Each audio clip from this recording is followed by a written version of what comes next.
42774.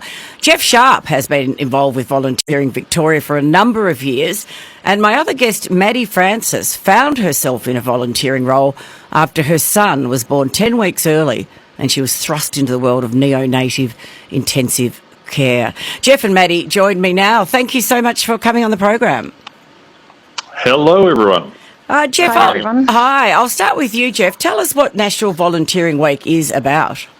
Just absolutely the best week that you've ever heard of. Celebrating everything that's just great and amazing in our community. And listening to the volunteers before, I was thinking, oh, don't cut to me. Let's hear from some more of them because they're amazing. They really are amazing, Geoff, aren't they? I agree. And Maddie, your son, when he was 10 weeks old, he was born 10 weeks early, I should say. I can only imagine what that would have been like. How is he now?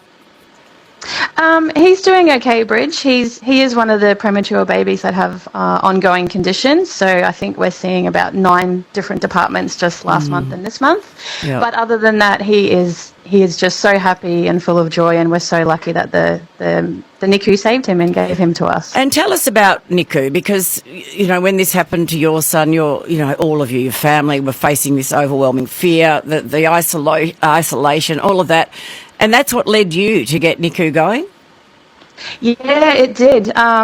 When you're in there, it's just a really terrifying place. You're very isolated from other families, and your motherhood experience and fatherhood experience is not like those who have a healthy baby. So I just really couldn't, even once we got home, I couldn't stop thinking about the parents that were back in a NICU, wherever they were in Australia. And the following Christmas decided to do a hamper for ours, and it sort of has just spun into a whole organisation from there. And I've now got 750 volunteers who help me with my volunteering. It's so great. just fantastic, Maddie.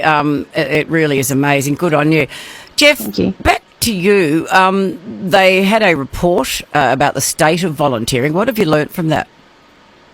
Well, we released that yesterday. That was the big launch of a lot of research, talking to just a huge number of people across the state, surveys, focus groups, and really it was all about what we know now. Right now in Victoria, 58.9% of us are out there volunteering, active in the community. That's nearly 732 million hours that people donate every year to things they're passionate about, things that other people need help with.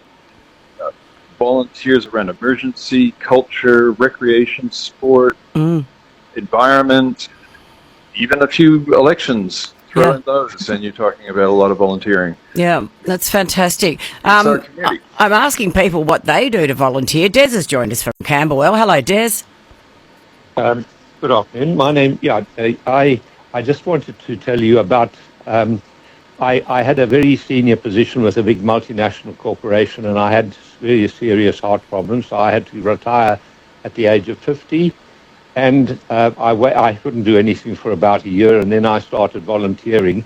I worked for a local welfare agency, and then I was appointed to the board of another one, and I also did in fact, a lot of work as an advocate for criminally insane people, or for children that got into trouble with the police. And I also went over to America to work as a volunteer for Barack Obama's election campaign in 2008. Wow, that's a wide spread of volunteering, Des. And tell me, having to retire at 50 would have been difficult. Did the volunteering help you come to terms with that? Yeah, that's one of the things I wanted to mention. I had a senior position in human resources, and I thought I knew a lot about life. I've learned much more about life since I've been doing. I've had to give it up because my health's very bad now. But I learned far more about life. I changed a hell of a lot of my attitudes from what I learned, and so many people don't understand the value. I've had many people saying, "What do you do?" And I've said, I work as a volunteer, and they say, "But what's your real job?" That just shows how the whole perception of this sort of thing is just wrong, and it needs to be changed. And that's why I think that's what this week is all about, Des. Thank you very much. And actually, speaking of that, Maddie, with you, I know, because you've been through such a lot with your son, did the volunteer help you heal? Oh, absolutely. What I never expected was the community it would build not only around the NICU families we're helping, but around our family. Many of my volunteers are now dear friends. They help me out with everything from hospital visits, taking my daughter if my son has to go in suddenly, etc. And yeah, I really like what Des said, because it gives you such a sense of purpose, and it's so rewarding, and it's just not appreciated as much as it should be, I don't think. What you get out of volunteering is just wonderful. It really is, isn't it? And Geoff, back to you for a minute. If people want to volunteer and don't quite know how to go about it, what would you suggest to them? Look, there's the quick answer, which is on our website, volunteeringvictoria.org.au. We've got links to places where people post up opportunities when they're looking for volunteers. Seek Run One, there's Go Volunteer as a website. But I also really recommend people talk to people around them who might be volunteering.